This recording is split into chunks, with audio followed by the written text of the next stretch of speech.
আসসালামু আলাইকুম প্রিয় ভিউয়ার্স, আবারও চলে আসলাম আপনাদের মাঝে চমৎকার একটি ডিজাইন নিয়ে। দেশ বিদেশ থেকে যারা আমার এই ভিডিওটি দেখছেন তাদেরকে অসংখ্য ধন্যবাদ।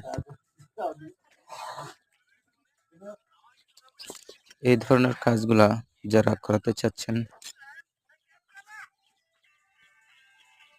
স্ক্রিনে দেওয়া নাম্বারে যোগাযোগ করুন। বাংলাদেশের যে কোনো জায়গায় এই সমস্ত কাজগুলা করে থাকি। ভিডিওটি ভালো লাগলে বেশি বেশি লাইক করুন, সাবস্ক্রাইব করুন, নতুন নতুন ভিডিও পেতে সহযোগিতা করুন।